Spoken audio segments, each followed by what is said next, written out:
দেখেন, আজকে আমি কিন্তু এখানে কোনো বোর্ডের কর্মকর্তা বা কোনো অফিসিয়াল হিসাবে কোনো ক্লাবের সেভাবে আসিনি। আমি জাস্ট নিরেট খেলাটাই দেখতে এসেছিলাম। বাট খেলা চলছে এখন, খেলার মাঝখানে এ নিয়ে অ্যানালাইসিস করার মতন যোগ্যতা এখন আমার হয়নি। আমার মনে হয় এইসব প্রসঙ্গ না আলোচনা করাই ভালো।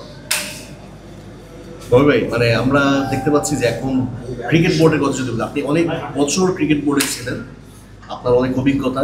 এখন যে ক্রিকেট বোর্ড চলছে খুবই অল্প কিছু কর্মকর্তা নিয়ে বা পরিচালক নিয়ে। ক্রিকেটের যে এখন যে পরিধি, মানে পুরো ওয়ার্ল্ড ওয়াইড কিংবা ডোমেস্টিক সব কিছু মিলিয়ে, সেখানে এত দিন ধরে এই অল্প কিছু বোর্ড ডিরেক্টরদের চালানো, তারা নিজেরাই স্বীকার করছে কতটা হিমশিম খেতে হচ্ছে। এইটার কারণে কি বাংলাদেশের ক্রিকেটে কি একটা বড় ইম্প্যাক্ট করতে পারে না? দেখেন, যারা আছে আপনাদের কাছে কমেন্ট করেছেন তাদের নিজেদের ব্যাপারেই, তো সেইখানে তো আমার বলার কিছু থাকে না। তারাই বলছেন যে হ্যাঁ, এই কাজ চালাতে তারা দেয়ার স্ট্রেচ নাও। তো সেইটা আমার মনে হয় যে হ্যাঁ ঠিক আছে, বোর্ডে পূর্ণাঙ্গ বোর্ড থাকলে যেভাবে সচল থাকে, বিভিন্ন দায়িত্ব নিয়ে এক একজন কাজ করেন, সেটা সংখ্যা কমে গেলে ডেফিনেটলি তাদের উপরে প্রেশার পড়বে।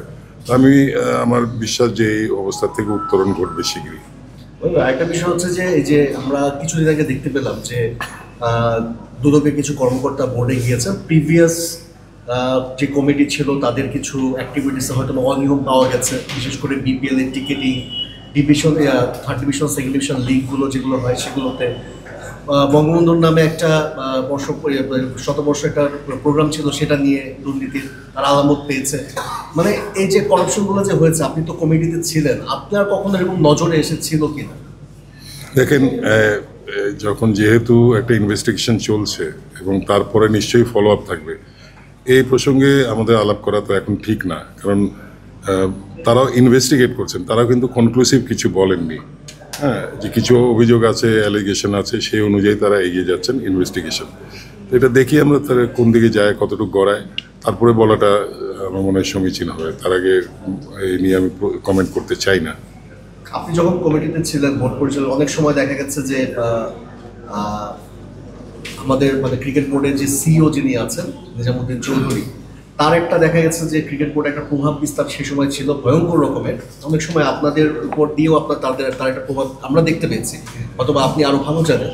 তো তার কি এই ধরনের কোনো কিছুতে একটা ইনভলভমেন্ট থাকার সম্ভাবনা আছে কি মনে করেন কিনা? দেখেন, এরকম ন্যাশনাল অর্গানাইজেশনে অন্যান্য দেশেও আছে যারা সিইও আছেন, তাদের কিন্তু বিশাল ক্ষমতা এবং থাকতেই হবে, তাছাড়া তো বোর্ডটা চালাইতে হবে কারো।